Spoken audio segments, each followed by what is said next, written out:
Hey everybody, Sarah at Nova Motorcycles once again. This week we have a bike we don't see very often in here. It is a 1956 Harley Davidson KHK. It looks very similar to a Sportster. You might notice that, but it is not a Sportster. It is the just before the Sportster model that they made. A little model history. After World War II, the English bikes, the BSAs, Triumphs, and Nortons in particular, but at that point they were still Ariels and Matchless and AJS and other brands that are long gone. My favorite Velocet. Smaller bikes that were affordable because the English economy wasn't doing so great flooded the American market and kind of gave Harley, Indian, and other American manufacturers a run for their money. Harley at that point in time was making big old cruisers. You know, they're big V-twins. And then basically utilitarian bikes like the Cervicar or the WLA, which is a war model, 750 flathead, neat bikes, but really boring and dull and didn't do a whole lot.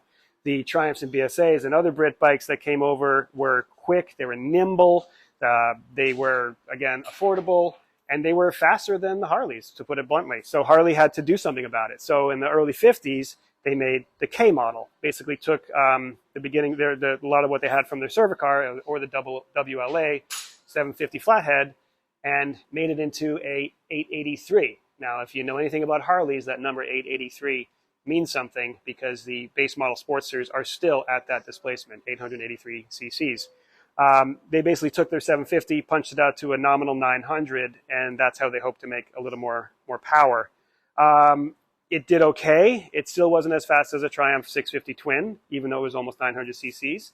So by the mid-50s, they needed something else. They were developing what became the Sportster, which was an overhead valve model, but as a stopgap model, they made this, which is the KHK. It is the same as the K model, 883, but had hotter cams, higher compression, porting on the heads, fancy 2-into-1 exhaust pipe, which this is a partial replica of. We'll get into that later. But basically very sporty, and it was fun. It was fast. It could do what it was supposed to do, and it held the line until just a year later, 1957, when the actual overhead valve Sportster came out, and that bike is more or less still being made today. This bike in particular is special. It's owned by Rick of Ricks Motorsports Electrics. Now, a little shout out. Don't do a lot of plugs, but we love those guys at Ricks. They make aftermarket electronic stuff for motorcycles, charging systems, coils, stuff like that. And we order from them multiple times a week. Way better than OEM stuff. This is a secret project that his family contacted us to do, so he doesn't know about this yet. We're not going to show this till after he gets it. But they basically said, hey, he's been sitting on this thing for years. Can you do something with it? And so our mission was to make it run and be able to kind of run up and down the road. As you can tell, we didn't change the tires. These are from God knows when.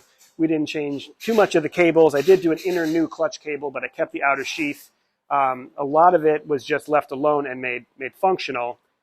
We had to source a lot of stuff. We got a pile of parts. So this is a replica but accurate fender, for example.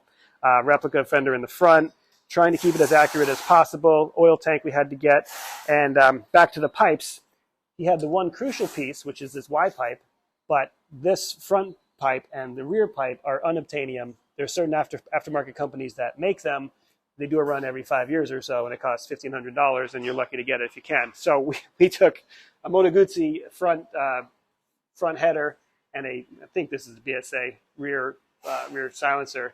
And Brooke, our very talented fab guy here, just kind of patched it all together.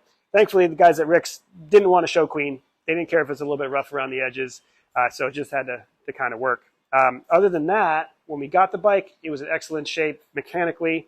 To get it running, all we did was add a couple pieces to the point system, clean it up, set the valves, turn over the top end with some oil in it, make sure it's okay. Replace some oil lines, oil tank, but once we did all that and threw a battery on it, it fired up pretty good and sounded great. Sounds cool. So let's see, what else interesting about this? Of the time period, this is a points ignition bike, which isn't that new for the time, but a lot of bikes in the 50s were still using magnetos. So it is a little bit advanced, I wouldn't call it cutting edge, but it's not behind the times as Harley is so known to be in so many things. It has a mechanical advance and retard for the timing. So instead of automatically advancing for you, when you start the bike, you have to retard the timing, kick it over, and then once it's running, you can adjust it as you go. Very much of the time period and earlier. As we got into later, a few years after this, you have mechanical advances, weights that do all that magic for you. Yeah, not sure what else to say about it, but this is a real piece of Americana. Mid 50s. For example, Elvis bought one of these out of the factory. There's lots of pictures of him sitting on it. I think that was a K model, not the KHK model. You really don't see that many of the KHKs because they were a 1 year, very special kind of hot rod version.